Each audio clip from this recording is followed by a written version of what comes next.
Assalamu alaikum. I am Dr. Naveed Ahmed Sheikh and I work as a clinical fellow in adult cardiology and National Institute of Cardiovascular Diseases, Karachi.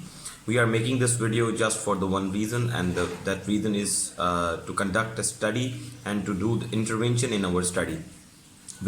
And that study is under the supervision of our respected Professor Tariq Ashraf.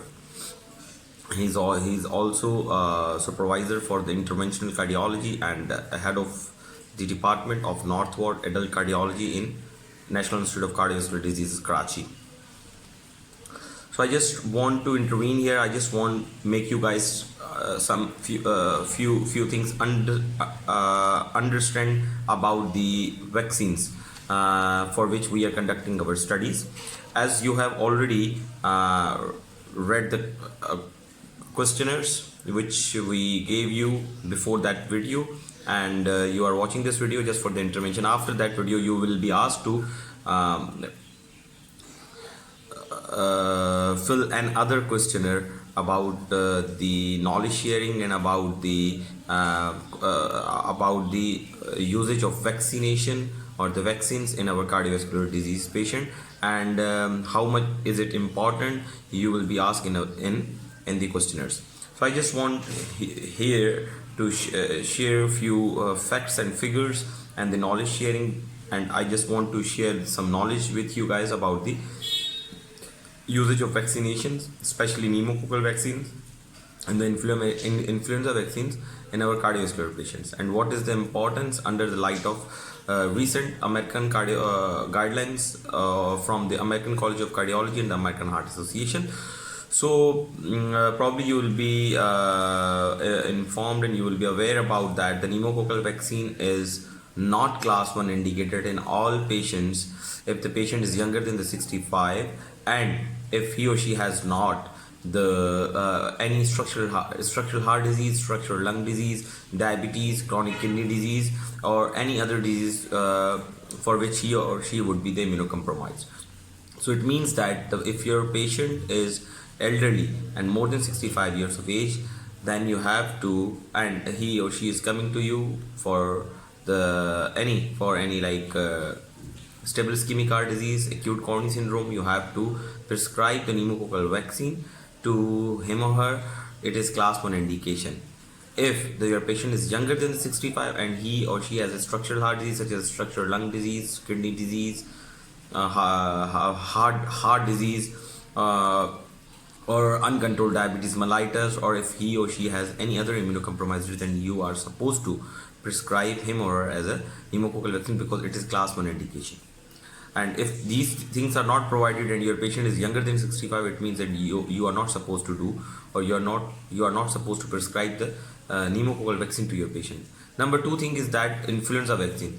Irrespective of the pneumococcal vaccine, the influenza vaccine is indicated in all patients in all age group. Even the patient, if your patient is younger than the 65 age group but patient has heart failure, stable ischemic heart disease or ACS, you are supposed to prescribe the influenza vaccine once in a year.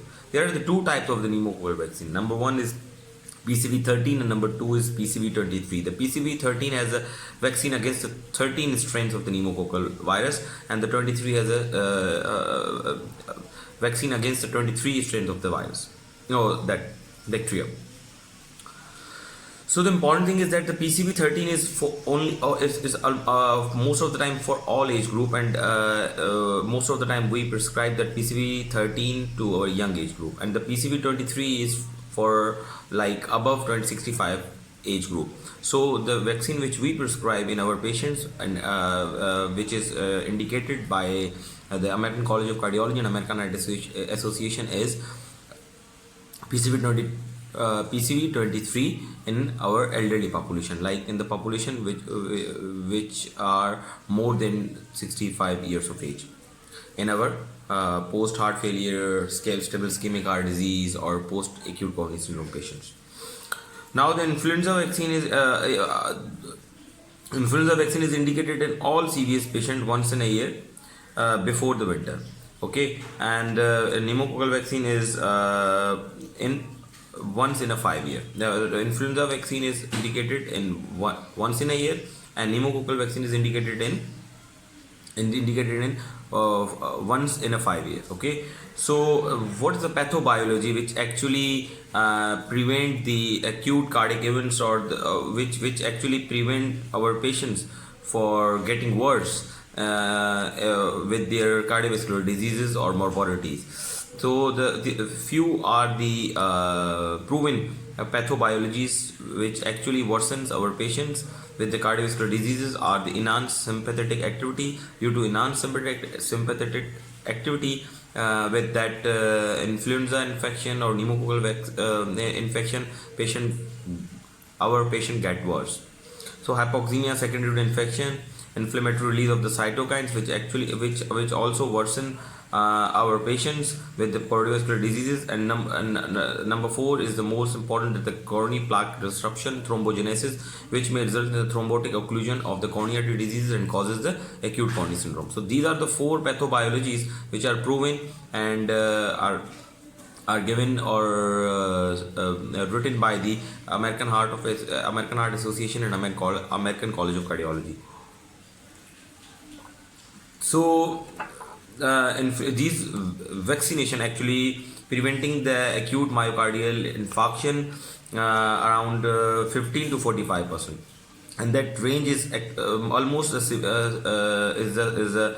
similar range of efficacy compared with the proven routine other coronary preventing measures such as smoking cessation, and smoking cessation prevents acute myocardial infarction such as 30 to 43%, and statins prevents the MI in 19 to 30% patients, and antihypertensive therapy prevents the 70 to 25%. But that vaccination prevents the acute myocardial infarction almost 15 to 45% of the patients. So the range is almost similar, and we are not supposed to neglect the importance of that vaccination. That's why we are conducting this study, just to measure the knowledge.